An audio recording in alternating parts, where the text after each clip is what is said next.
What's up, YouTube? It's your boy Maverick Raven coming at you with another video, and we got a little bit of news, man. It's a little hard to even believe at this point. I mean, it kind of is, it kind of isn't. It could go either way, to be honest with you. It says prominent Democrats voice support for Biden after the ABC interview. We're gonna get into this article from the Epic Times, but before you do, please don't forget to like, comment, share, and subscribe. We'd love to have you as the newest member of the flock. The flock is for life. So we'd love to have you. Come fly with us. The air is for everyone. Now, the reason why I say it's not hard to believe is because at this point, if they actually, and this I found crazy. I didn't know this before, but actually, all the money, which has been hundreds of millions of dollars, that Biden and Kamala Harris, have actually fundraised, all that money, I don't know if it would be returned. I doubt it. But if he ends up not running, it has to go to Kamala Harris. Okay? For her campaign. That's the only way they can keep that money and use it on the political election. Now, this is kind of unheard of, at this point especially.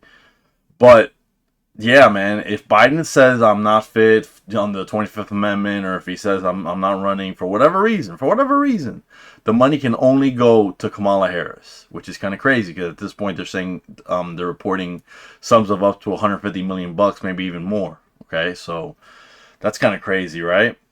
So where do they go? Because Kamala Harris is a much more unpopular candidate than even Joe Biden is at this point, if you can believe it.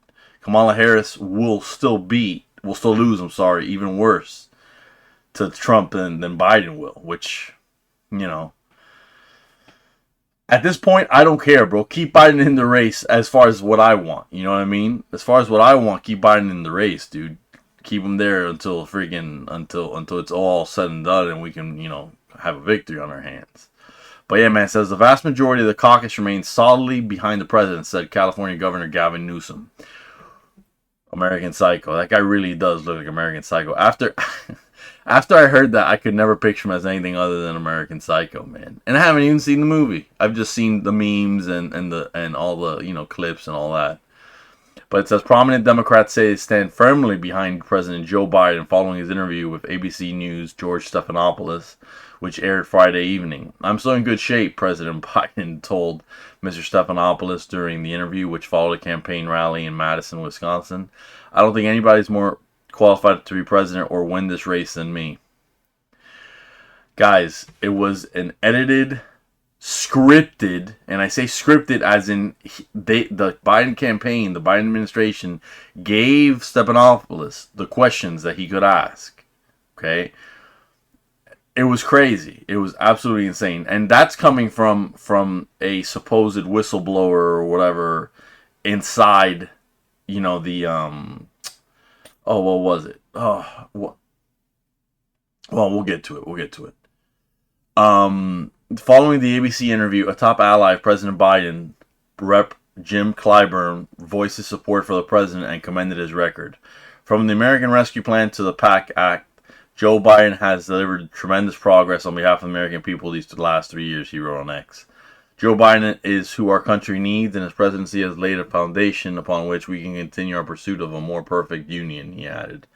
In the 2020 primary, Mr. Clyburn's endorsement of then candidate Joe Biden was widely seen as a pivotal moment for the Biden campaign. I was going to say that very same thing. Last time he came in super clutch for him.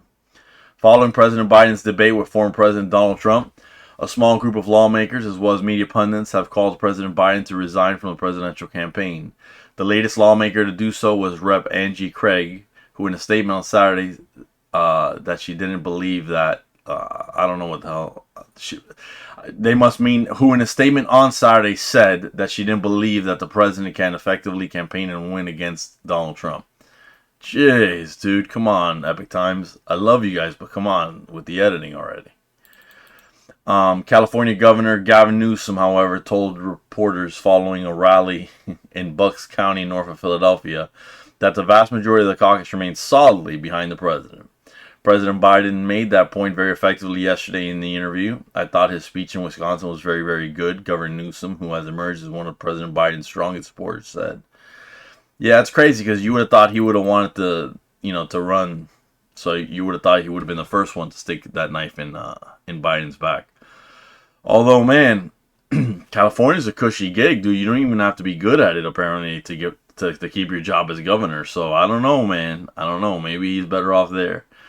For Democrats, Buck County is a crucial battleground to secure victory in Pennsylvania. Mr. Newsom also stumped for the president in the critical swing state of Michigan on Thursday and Pittsburgh on Friday. President Biden himself is expected to campaign in Pennsylvania on Sunday. Well, we'll see what he does today. Pennsylvania Senator John Fetterman, who I'm not going to even make any jokes about the guy. The guy is a menace. He shouldn't be there. But it just goes to show you how much of a bench problem the Democrats have. They've got nobody to fill that bench right now. Nobody. Now, I'm not saying that the Republicans are much better because we're not. You know, I have no idea. And I was just talking about this with a friend of mine. I have no idea of who we could possibly run in 2028. I mean, it would have to be maybe like a Ron DeSantis type for me. Because what are you gonna do? You can't run Don Jr. or anything like that. Like some of these people say, "Oh, Donald Trump Jr. will run." Dude, Donald Trump Jr. just because he's Donald Trump Jr. does not mean that he's his father. You know what I'm saying? And that's messed up. And it takes away from who Donald Trump is as a person to just think that just because someone is your offspring, that he's got that same spark, that same energy. That's messed up. That's not the way it works, man. Every individual's their own person. And it also takes away from maybe who the type of person that Don Jr. is. Maybe Donald Trump Jr. is even better than his father would be. We don't know. But to say that he could just step into that role and take it over in 2028 is insane, dude. Let me know what you guys think down below in the comments. So maybe I'm wrong, dude. Maybe I'm wrong. And I've never been afraid to say, hey, I'm wrong. Fetterman said in a CNN interview Friday evening, he's our leader and he's been a great president. No expert now, back in 2020, thought he was going to win this primary, but of course he did. And then he is the only American that's ever beaten Trump in an election right now, he said. Okay, you know what? This isn't a joke, but I guess it is a smart-ass crack. Did he really say that, or was this, like, edited for context or whatever, because of context or whatever, and we were to believe that this is what he meant? Because I don't believe that Fetterman can speak that clearly. I just don't. I've never seen it.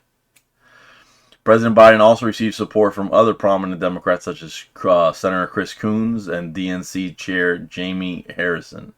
Mr. Coons emphasized the president's achievements, stating on X, President Biden has delivered remarkable progress for the American people, and he has plans to do even more in his next term. The DNC chair also voiced his support for the incumbent president after the ABC interview, posting to X, President Joe Biden beat Trump before, and he will beat Trump again. That's our president. Meanwhile, Senator Mark Warner is reportedly trying to rally a group of senators to encourage the president to withdraw from the race. When asked about this during Friday's interview, President Biden expressed no concern about the rising opposition. Mark and I have a different perspective. I respect them, the president said. Well, that's good politics, I guess, from Biden to not say, oh, this guy's a scumbag or whatever. Donald Trump would have said he's a scumbag. That's just admittedly. But yeah, you guys, that's the video, man. Thanks for hanging out with me. If you would, consider smashing that subscribe button, that like button, that share button. All those buttons are good. I'd love to hear what you guys say down in the comments. But yeah, that's the video, you guys. Love you guys as always. And as I always like to say, stay safe and stay based.